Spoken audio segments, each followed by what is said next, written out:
45, I have an ordinance to amend, create, and repeal various provisions of section 20.25 of the Code of Ordinances of the City of La Crosse relating to off-premise and on-premise sign and billboard regulations. This was recommended for adoption as amended, increasing hold time for on and off-premise electrical signs to 1 minute, decrease height requirement to 14 feet, and prohibit on-premise electric signs from exit 3, known as Highway 53, from I-90 to downtown. So the J&A recommendation was to approve as amended by a vote of 4 to 1. I need a motion to have public hearing. Okay, all in favor say aye. Opposed? Okay, I have a breakdown here. Wishing to speak in favor are 13 people. Wishing to speak in opposition is 9. Those favoring this but do not want to speak is 38. Those that are against but do not want to speak is 32. Council rules provide 15 minutes per side, a maximum of 3 minutes per person, and then a rebuttal of 3 minutes. At the pleasure of the council, if the council, which is tonight the committee of the whole, wishes to extend the public hearing, a motion would have to be made and seconded, and a majority vote would have to rule if we were to extend the time limits. Yes. Go ahead, Mr. Farmer. J&A did refuse to extend the time, and so that, well, we usually do extend the time.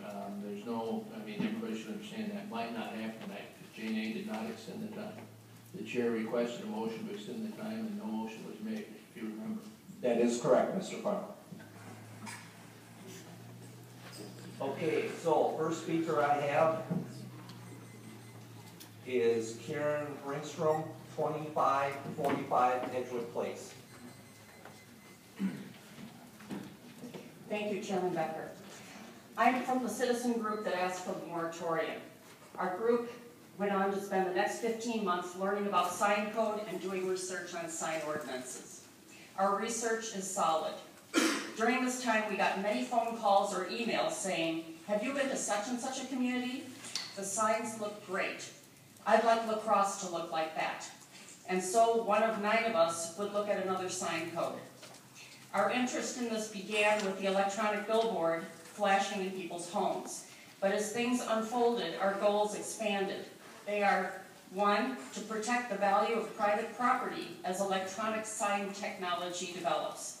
And 2, to promote the creation of an attractive visual environment that promotes a healthy economy. The sign committee process was great. They decided to let all interested voices be heard. Many residents, business people, and sign people participated. About 45 of our supporters handed in articles and photos, shared research, and participated in the brainstorming. The amount of information the committee took in and digested was immense. A bit about the Signage Foundation document that you hear about.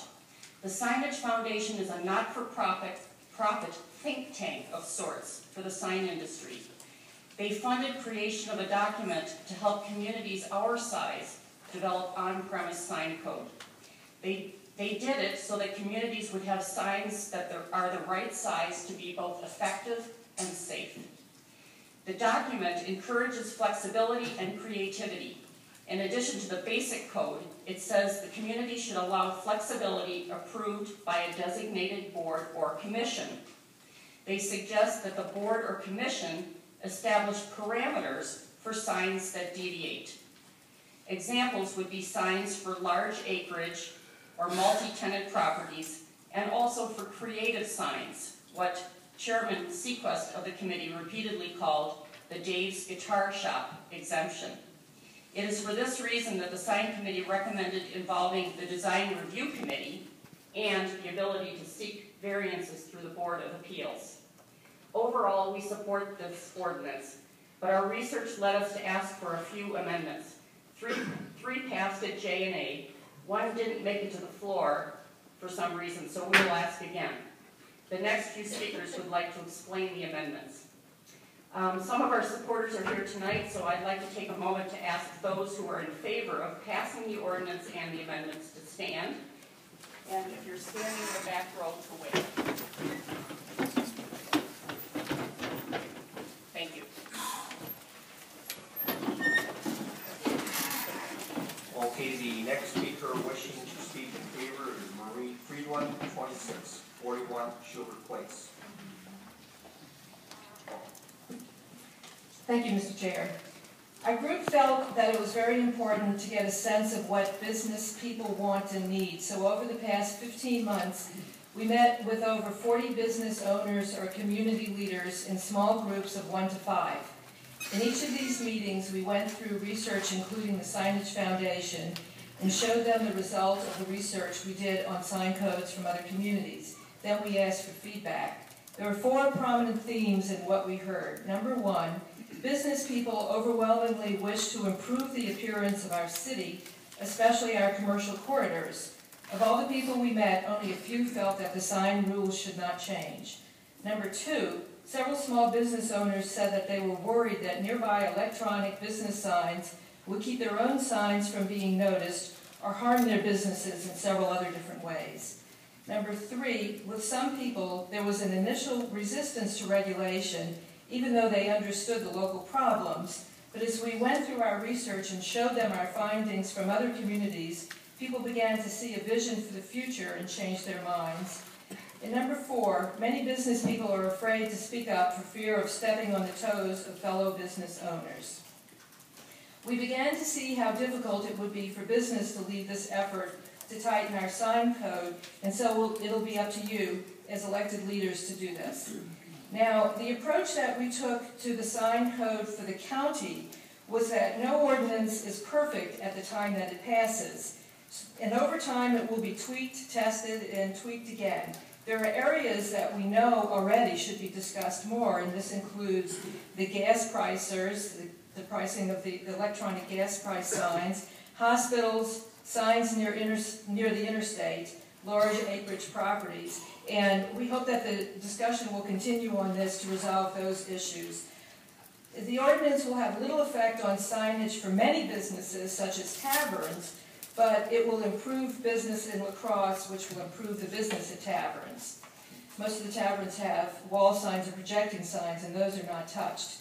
A question about the scope of the committee work. The committee saw, as time went on, the effects of electronic signage on other signs, and it made the decision last May to apply some of the new rules to freestanding signs for several reasons, basically involving fairness. Sign committees are never easy, but the committee's research was solid, and they put a strong ordinance on the table. It protects residents as sign technology develops. It will improve our commercial areas in a way that will enhance the local economy, and we urge you to pass the ordinance, and I deeply thank all the 5 members who served on the committee. Thank you. Okay, with 7 seconds to go, any questions for the speaker? Okay, thank you.